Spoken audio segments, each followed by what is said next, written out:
Welcome to Healthy Poor. My name is Laura Green. I am right now in Chicago, well, every day in Chicago, Illinois. It's a beautiful day out. And I am a licensed professional counselor. I'm also a spirits educator, and I have worked in hospitality for nearly 20 years. And every time that comes out of my mouth, I feel it very deep in my soul. So Healthy Poor, today we're talking about guilt and grief. A few notes moving into today's webinar.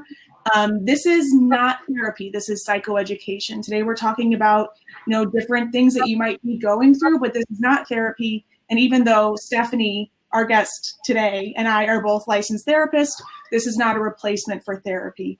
The intent here is to create a space where you can learn a little bit more about what you might be feeling, maybe naming a few things that you are experiencing in order to explore those further on your own with your own therapist or through whatever means you want to utilize in this time. Also, there's more chats. Okay, throughout this session, especially as we talk about guilt and grief, you might feel some feelings coming up, and that's totally natural. That's totally okay. Please just know that there are resources available for you. I think the Tails team is going to post them in just a moment. If you have to log off, there's no judgment. There we go. The healthypoor.org, if you need help.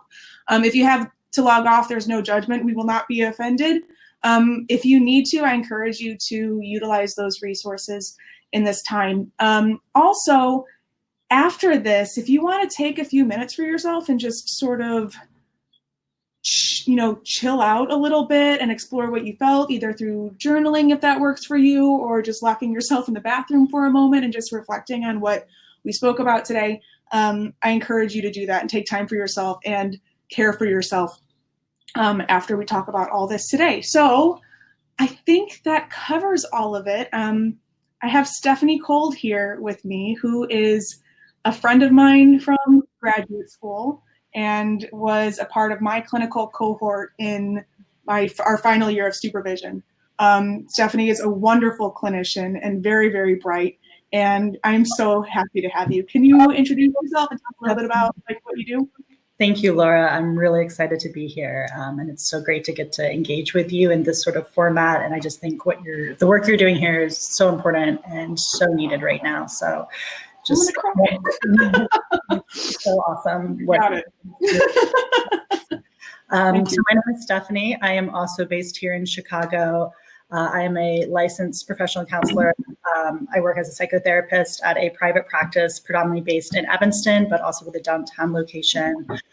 Previous to that, I worked in community mental health, working with disadvantaged populations living below the poverty line before making this transition. So have worked with really diverse populations who have faced a number of systemic barriers that impact their mental health recovery. And now work with people around a diversity of concerns, a lot of grief and loss, particularly right now, we're seeing that present quite a bit: anxiety, depression, OCD, body image issues, life transition, sexual concerns, relational concerns. So really addressing the diversity that that the human experience contains. I'm also currently working toward my ASIC certification. I'm enrolled at University of Michigan's continuing ed program for. Oh, that's great. So cool. That's wonderful. Mm-hmm. Awesome. So yeah, I think that we should probably just get into it. So for those of you turning in, Stephanie and I had a really wonderful conversation this morning about grief and what grief is, and the sort of push and pull that comes with the general, public's understanding of what grief is, and all the other layers and all the other pieces that grief encompasses that sometimes we aren't able to fully explore. So Stephanie, can you speak a little bit to that? I think a lot of us have been sort of socialized with certain ideas around grief. I think the most common thing I hear people reference is that old Kubler-Ross model for the 5 stages of grief. I think that's really been instilled in people for a long time. This idea that you have these 5 stages you move through, you know, initially denial, then anger, bargaining, depression, and then acceptance. But this model is actually really problematic in its original format and how it leads us to understand grief. For one, it suggests that grief is a linear process. And in actuality, grief is more of a cycle. You know, we may experience anger over a loss 2 years after the fact. We may move through all of these emotions at different times and circle back to other ones. And we may have a myriad of other emotions attached to our process. It also suggests that grief is uniform, when in actuality, everyone experiences grief in their own way. Additionally, you know, this idea that grief is linear suggests that once we move through these stages, then we're just over it. Yeah. Or, you know, and I think that's something that can really instill a lot of guilt and shame, because if you're not over it, or you haven't moved through these stages, there's this idea that something is wrong with you or you're not grieving in the right way. When in actuality, grief can be a lifelong process for many of us. You know, the meaning we may make around the loss we've experienced or the grief we feel may change, what it looks like for us may change, but that grief may always be present, and, you know, that's okay. That's not pathological. But I think we've received a lot of messages that suggest that it is pathological if we don't grieve in this format. I mean, there's even a diagnostic code for bereavement lasting longer than a few months, which suggests that there's something clinically wrong when there's not. But this idea that there is can create so much guilt for us, and which can make it very hard for us to share our grief with others, to seek help for our grief, and can make us feel really alone in it. Yeah, because I think about, you know, if we go by this like 5-stage, through this 5-stage model, it, first of all, something that I noticed when this whole COVID situation started going down is that people were like, oh, we're in the bargaining stage. Oh, we're in the anger stage. Oh, we're here. And it's hard then to really acknowledge of like, well, maybe I'm not in the anger stage. Maybe I am bargaining, or maybe maybe I'm somewhere else. And also, sometimes we hit that acceptance, but then we can get drawn back into it again. And, you know, I think that there's a pressure, and you spoke to this a little bit, there's a pressure socially, like, by this time you should be over this. Why are you still not over this? And then you're bottling all of that up inside. So within the context of COVID and people staying in their houses, can you speak a little bit to maybe the isolation on top of the isolation that can come from experiencing grief maybe differently than some people think that they're supposed to be? Absolutely. And something I also just kind of want to highlight about the, you know, phenomenon of COVID and how the loss experience around it is occurring.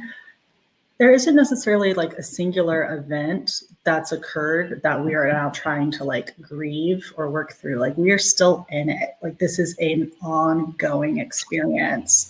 And there are many facets of the loss that are continuing to unfold.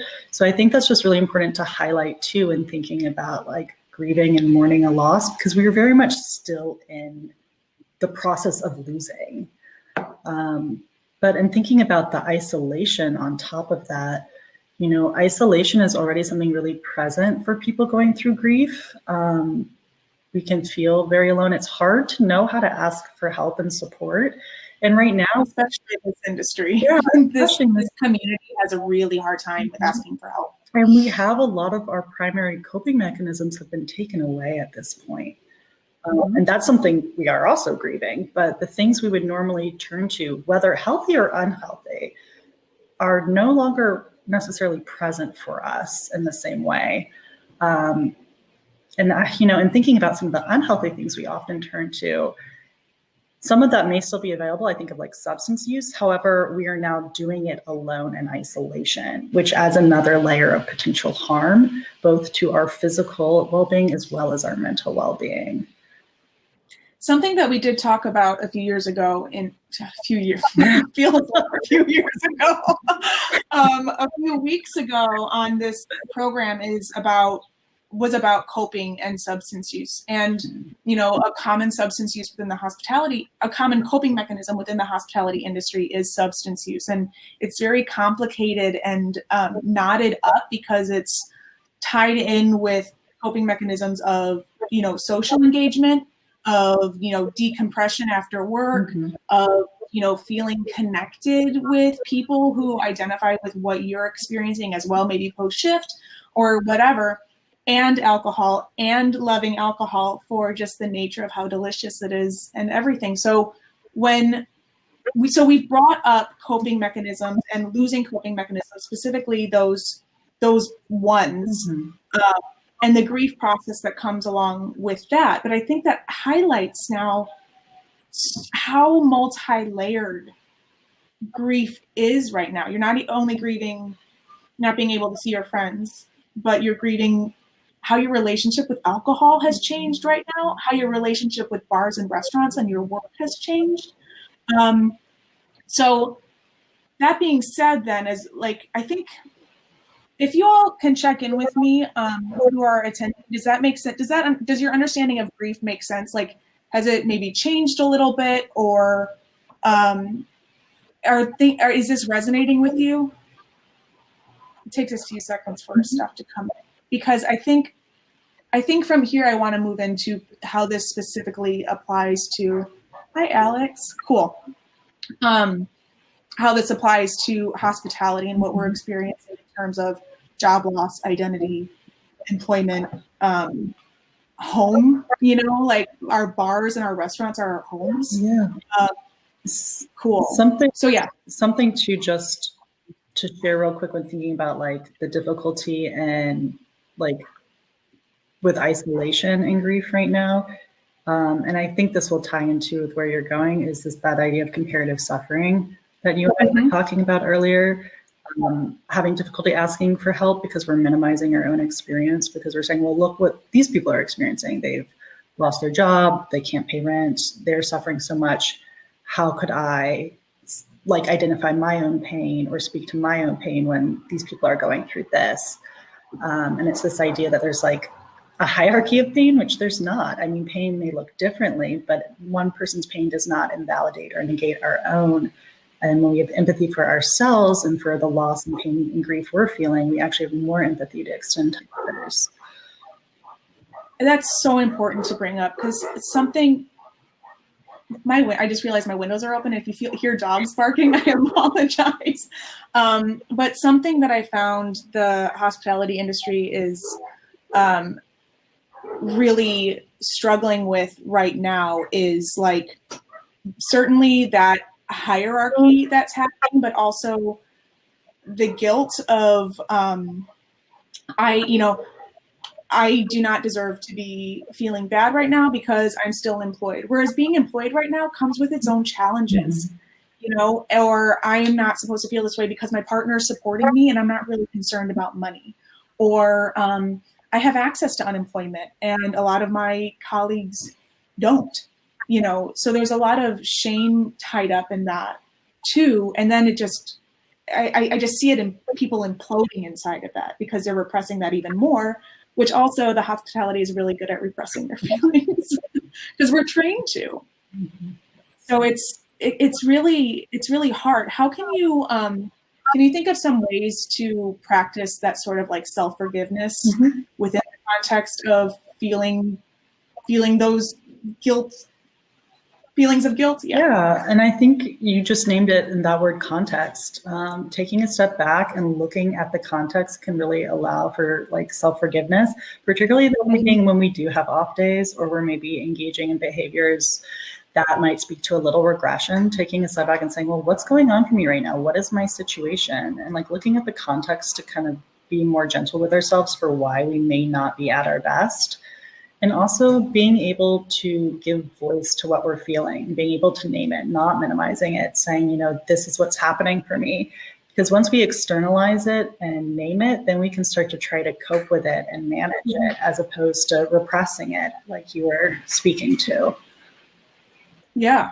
And I think, and that's a thing that comes up throughout, week after week within this webinar is, taking the time to name what we're feeling, to name what we're experiencing.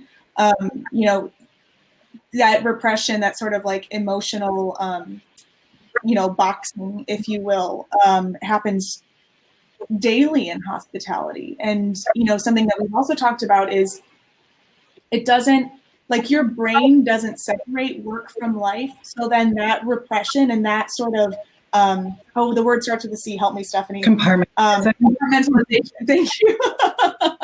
that doesn't stop at work. That happens in your day to day. And it becomes really challenging to name those things. So I hope that this series that we're doing now helps people with that too. I want to talk a little bit about grief and identity. And, so much of hospitality, and I see it in every corner of hospitality, the bartenders, in back of house, we identify so deeply with our work, and that fills out not just within our work. Like, what do you, like, that happens in general. Like, hi, I'm Laura. What do you do? Oh, I work in mental health, or I work in hospitality or spirits education or whatever. It's so often that second thing that we go to define ourselves. And when that's taken away, that really challenges what we think of ourselves and our identities. And in hospitality, and I see it a lot in bartending, specifically because this is Tales with the Cocktail thing, is it's not just on shift, but it's after shift. Our friends also work in the industry. When we are not at work, we go to other bars, and we're like sort of replicating those feelings of work. That's called, for those of you at home, that's called spillover. It's so in a time like this, when you aren't, perhaps, like, your identity is so threatened. So Stephanie, can you speak a little bit to that and how someone might start to address those feelings? Absolutely. I think this really highlights how we can experience grief. Like, we experience grief over so much more than just death, and how loss of identity in a lot of ways can feel like a death of a part of ourselves. There began this new sort of understanding of grief in like the mid-90s. And it started with this idea of like continuing bonds. And the idea was that just because someone passes away, our relationship with them doesn't necessarily end. And it's how do we nurture a new type of relationship with that person? And I think that that's something that can actually be adapted to the idea of like a loss of identity as well, because in a lot of ways, it's like a loss of relationship with ourselves, how we see ourselves, how we understand ourselves, how we walk through the world. And it's not to say that that new relationship we're nurturing won't look differently, it won't feel differently, but it's still honoring a piece of what was lost. And I think about like with bartending, with being a chef, like how much creativity is involved, how much connection, like the pieces that make up that identity. And perhaps then it becomes, how do we nurture the pieces of this identity that's been lost and still feel a sense of connection to the pieces of what made up this identity for me? And that might look differently for different people. And as you say that, I'm sort of reflecting even on my experience of this sort of career chaos of, started in one career, and a lot of people who kind of fall into bartending in particular, or serving, or even like management, or people who work in distilleries or start distilleries, they came from somewhere else, and they sort of fell into it. And as time goes on, you fall in love with, what hospitality is, and, cocktails and all of that. So most folk in the hospitality industry have already gone through, even if it's a gradual or quiet grief of, I'm not going to be an actor. I'm not going to be a musician anymore. I'm not going to be singing anymore. Or I'm not going to be, I thought I was going to do graphic design, but I like this more and I'm going to do that. Or I used to be a lawyer and now I work in wine, So people have already been kind of going through this. I think, but I also wonder, is it possible in your work with grief, have you ever seen people just sort of like squelch that down and not ever really confront the grief? So that's like a low level. I see it more commonly in the first years, in the sort of beginning of it, if you will. And the beginning of it, again, can be like the first several years.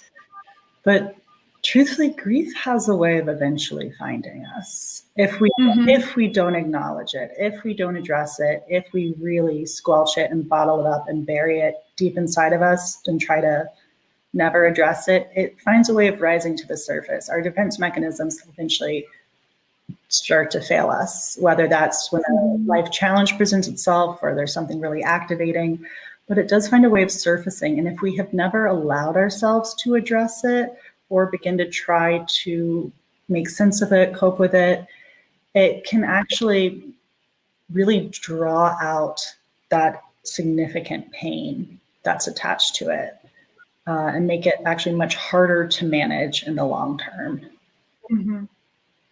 It's like my brain is kind of reeling right now because there's a lot of, within hospitality, there is a lot of shame and internalized stigmas around actually working in hospitality. Like there's, I see a lot of folks and have experienced that feeling of, I failed and I'm here, when it's really you're here because you love it and you love the work. And so then there's coming back to that push and pull that happens of, I love being here, but every holiday my family's like, are you still bartending? And I'm wondering really how much grief is tied into that, and the grief and the shame dynamic working together and internalized in a way that becomes really hard to manage. Yeah. For a lot of people. Well, so much of shame is how we perceive other people see us. Mm-hmm. And I think, in thinking about how do we separate that from like our own self-worth and our own like sense of, sorry, both of my cats are climbing up my chair right now. I apologize. Okay. But, I think I'm thinking about like when all the changes that people often move through, the losses already experienced. I'm not going to be a musician. I'm not going to be a singer. I was a lawyer and now I'm in wine. And even how with that change, loss travels with it. People's perceptions of us may change, and therefore it changes the way we feel we are perceived or seen. I think about the idea of like what it means to us. For instance, what does it mean to us the way that other people see us? And I think when we think about it from this angle, it can actually be empowering in the sense that we construct meaning around all the experiences of our life. We construct meaning around our relationships, everything. Mm-hmm. But it also means that we have the power to change meaning around things. It may take a lot of time, but this is one way we see people grow from trauma. This is one way we see people learn how to manage loss, is the meanings we make around it may change. The meaning we make around changes in identity, the way we change the meaning we make around things can help us to grow from it. Yeah, certainly. I hope you all. Question. No, I think that it did, and I hope it's helpful. I'm just checking in on the chat right now. I hope it's helpful for you all that are tuning in. To load, and I hope this is really, the series has been really, maybe fun is the wrong word, but really interesting for me because we are able to. Oh, I think. Hold on. I don't know if I'm still there and you can see me. Refresh page. Okay, we're back. Sorry about that.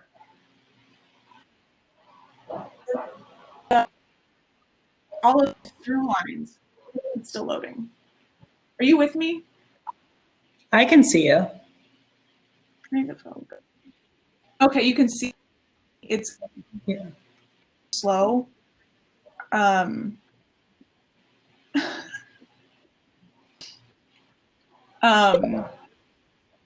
but all of the through lines that happen in different processes of trauma. Lord, I don't know what's happening here.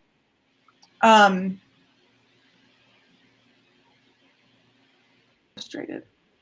You can see me, okay. It's like it keeps blacking out on my screen. I don't want to be, you know, saying something and it's just to my cat Hank.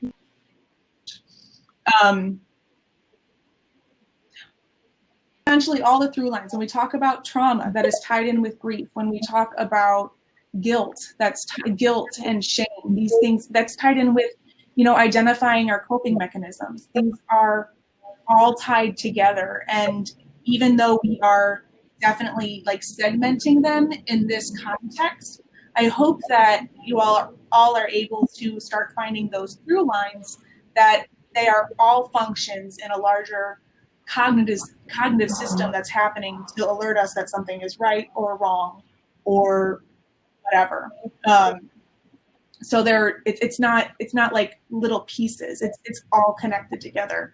I wanted to bring up, because Cameron brought up Rachel's point, normal life grief is still happening as well. That's right. Currently coping with the loss of a close family member and no long shifts to use as a distraction. Stephanie, we talked a little bit about, you know, long shifts and working as a coping mechanism and, you know, a way to separate ourselves from the feelings that we have. Rachel, I'm sorry. You know, that's another piece that I think we do need to talk about, is like we've separated, not separated, but essentially extended what grief is. But there is grief right now in terms of losing family members or friends, or you know, being unsure if we're ever going to see somebody again or for how long, you know, and coping with that on top of the other kinds of grief that we're experiencing.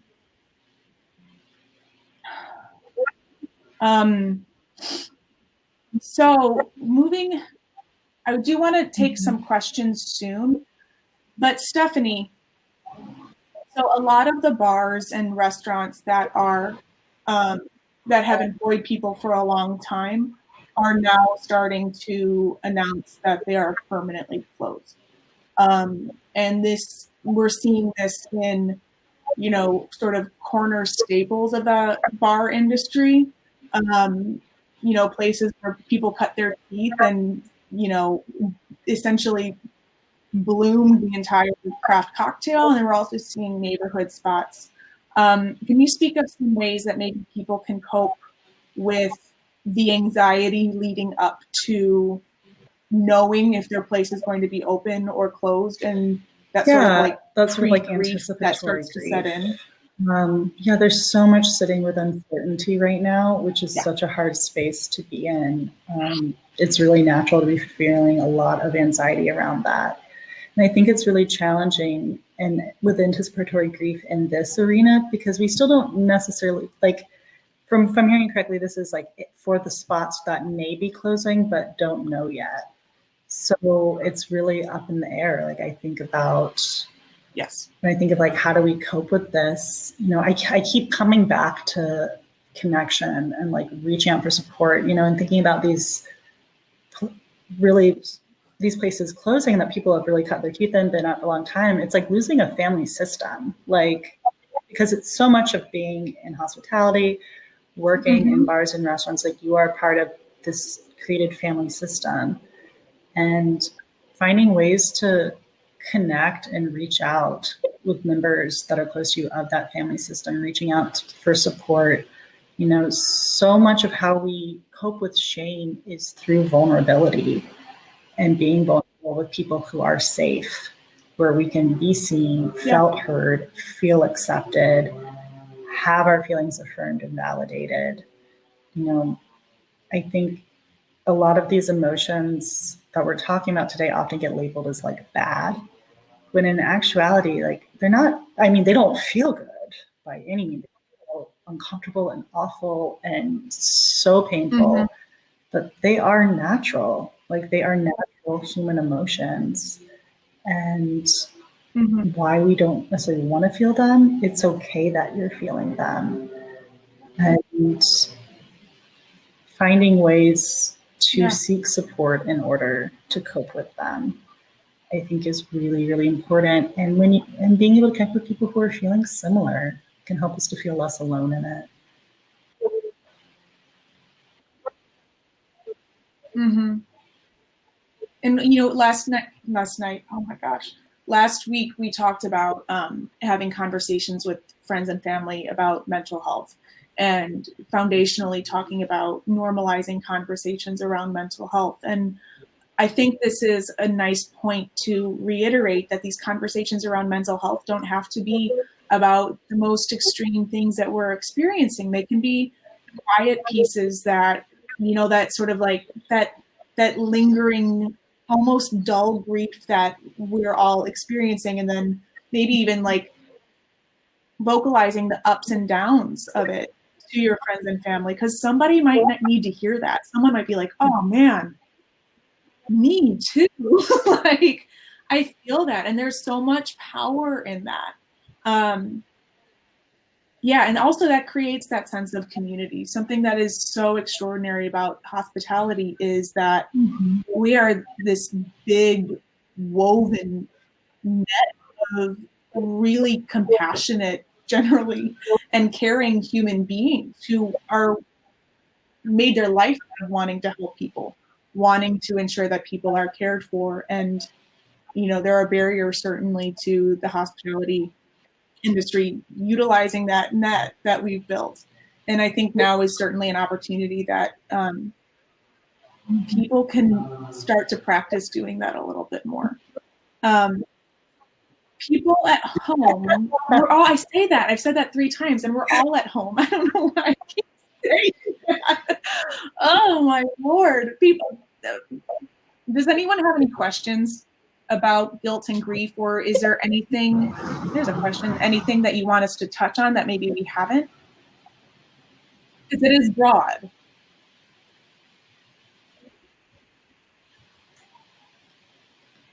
Oh, I've gone out again.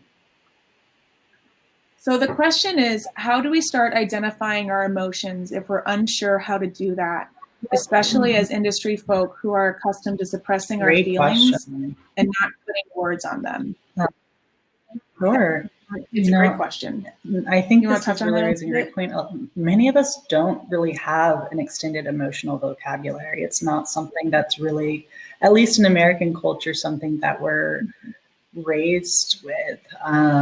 So a lot of the time it is really hard having language to speak to what we're feeling. I think oftentimes we experience things somatically, or we have like physical responses in our body to emotion. And oftentimes we may be more aware of what we're feeling physically than how to necessarily name the emotion. So sometimes checking in with our body and seeing like, what's happening in my body right now? Like, what am I physically feeling? Like, is my heart racing? Is my skin hot? Is my stomach upset? Like, noticing these different things happening in your body can start to kind of give you a map to the emotion and describe the emotion and what's happening for you, because these things are very connected. So when we're struggling sometimes to start off with the emotion, turn to your body and see what's happening for you. And that can be really helpful. Oftentimes too, our emotions are layered. So maybe we can identify, like, I'm angry.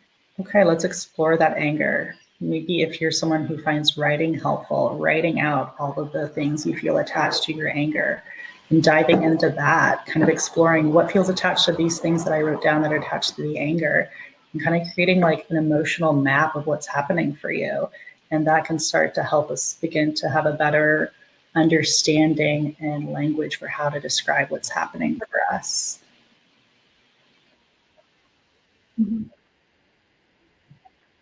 So there's a distiller in Boston, Massachusetts. Her name is Maggie Campbell, and she's like all kinds of awesome, dear friend for sure. And she wrote something, and I'll share this with all of you because I think that it'll resonate. She had the realization one day that she can taste a spirit and pull out all of these tasting notes. Like you taste, like let's say you taste a whiskey, right? And you taste it and you're like, okay, so that's heavily wooded. well, what about it is heavily wooded? What about it is like, is it cinnamon? Is it tannic? Is it, you know, texturally, is it what makes it woody? So she decided to start writing down her emotions in this about her emotional life in the same way to increase her emotional intelligence and vocabulary that way. And I thought, as a beverage professional, that was just so clever. You know, and another thing that we can do, because so many of us spend so much time, you know, tasting and talking about what we are tasting, the bitter balance, the acidity, whatever that is. I did taste a spirit once that I was like, it smells like my grandma's house, you know? And we had that, like, it smells like my grandma's house. It smells like a time and place that I was in. But what about it smells like the time and place? What about it smells like my grandmother's house? And learning to pick those out is a skill. And that's the same thing for, you know, understanding your emotional life too. Taking the time to really think of like, so my initial go-to with that situation was anger. What was it about? What was happening under that anger? Was it shame? Was it, was it sadness or fear? You know, and learning how to delineate those things so that we can better understand ourselves. Okay, there's another question. Okay, oh, it's gone. I hit the wrong button. Oh my God, my internet today is struggling. Sorry.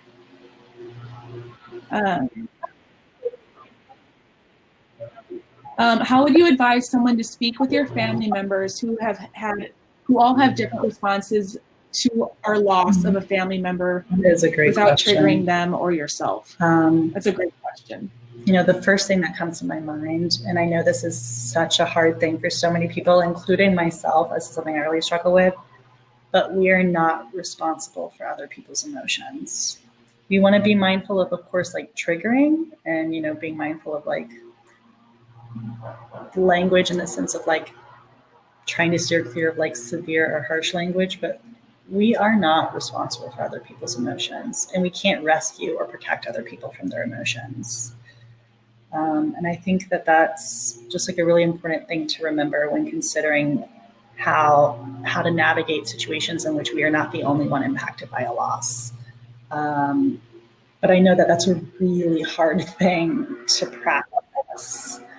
You know, and thinking about how to support others, again, like family members who are experiencing loss of a family member, you know, I think of it in the same way of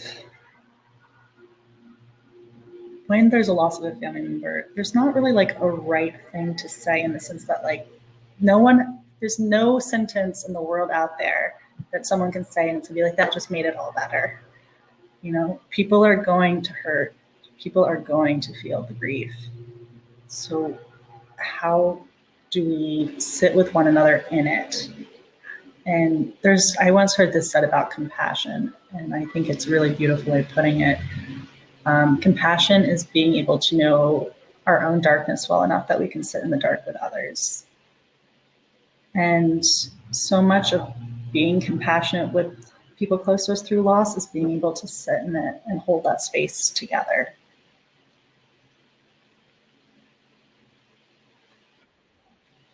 How do I unmute myself? My internet is such a nightmare. What's happening? You're audible again. I think your mic will turn off for a second. So, you know, another thing is like more on naming it, having conversations with close family and friends who might be, you know, grieving in a different way than you are. And, you know, sometimes what we need in those situations are conflicting, and just acknowledging that with your friend or family member to be like, we are both coping in different ways. And I acknowledge that our needs right now are conflicting.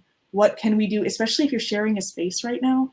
What can we do in this moment to make sure that we are both being fed the way that we need to be fed without harming each other? You know, and just being honest about it. dialogue. Absolutely. Being able to say, what would you like support to look like? This Mm-hmm. is what I would like support to look like. And those two things may be different, but just really laying it out, because everyone does grieve in different ways. People might need different things, but unless we ask, what do you need? This is what I need. It's really hard for the other person to really know or to have those needs met. And I think because we are starting to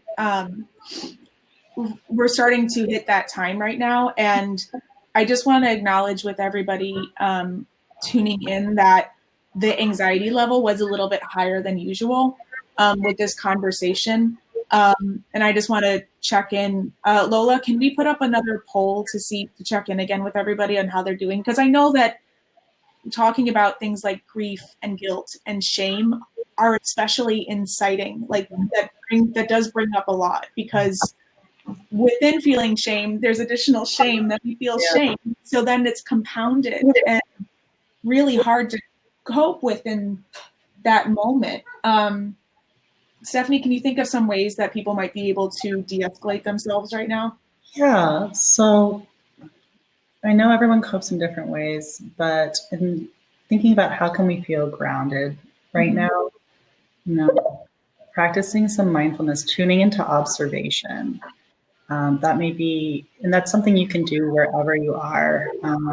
If you're sitting in a room, use your senses to start practicing some observation, starting with sight or whatever's comfortable for you, looking around the room and really describing to yourself everything you're seeing. Like, I'm seeing a white wall, this photo is on it, this is what's in the photo, like really delving into detail, and then moving to sound, smell, whatever it may be, and that can all the senses, and that can help us to feel more grounded and present in our space. Deep breathing exercises, and that's something that can just take a couple minutes.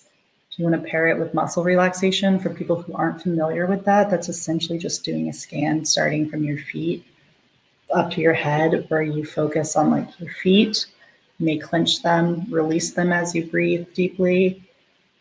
Move to your legs, do the same thing, and you're essentially just doing that all the way up your body. For folks who feel a little uncomfortable with how to navigate that on their own, YouTube actually has tons of little guided paired muscle relaxation, so it's really helpful. And having a guide can help take some of that pressure off of yourself. For sure. I'm muted. So, I'm muted. so engaging in some of those physical grounding exercises can be helpful, because you don't need anything else really available to you at this moment. So it makes it a little bit more accessible. And then for folks who do feel a little bit more rooted in like their go-to coping skills or self-care, if you're able to make that space or time for yourself, whether it's, opening a window and breathing in some fresh air, engaging in some writing to externalize what may be feeling tumultuous inside of you, being able to find a moment to express yourself creatively in some way, even if that means putting on like a favorite song and moving around a room.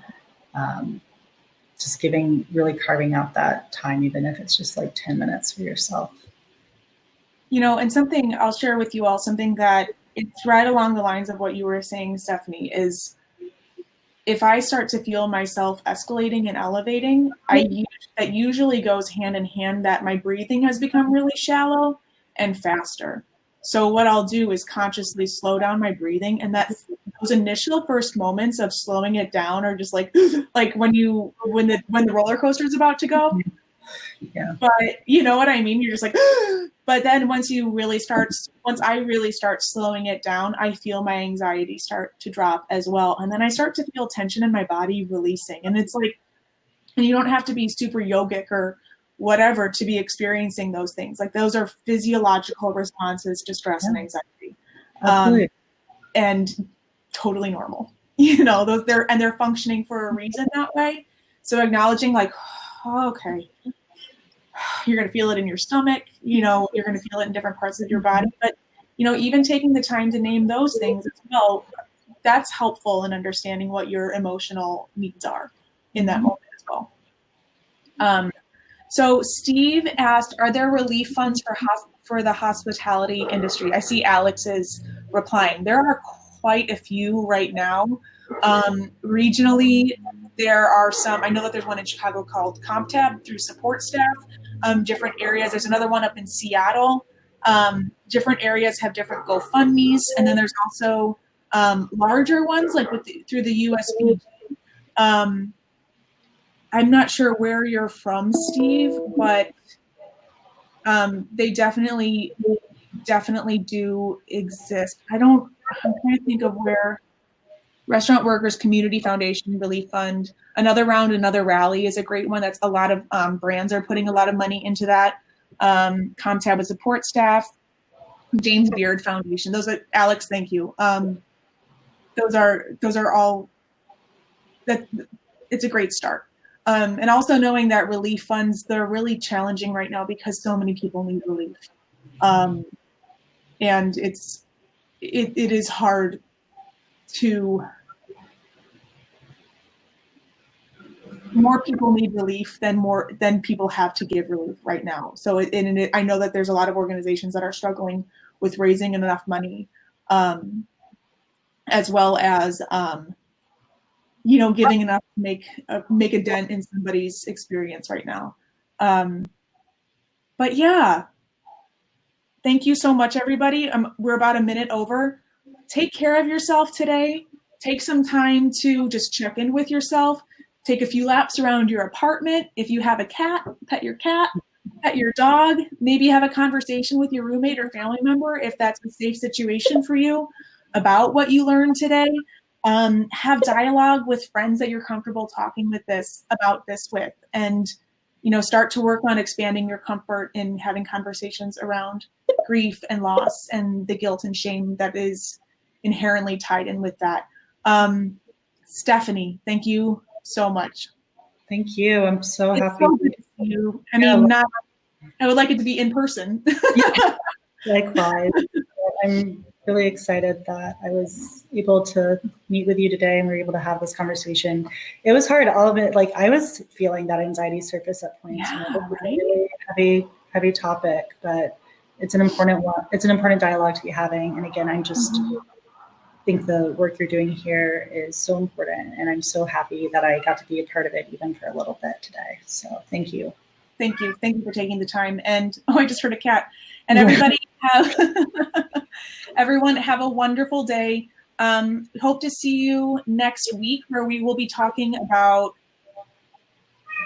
something about work. I've totally forgotten. Follow Healthy Pour on Instagram. Follow Tales of the Cocktail on Instagram. And you'll see the update, but it's something, I think it's work and identity. I think we're diving deeper into work and identity stuff. So yeah, definitely. Thank you so much, everybody, and have a wonderful day. Thank you, Stephanie. Thank you.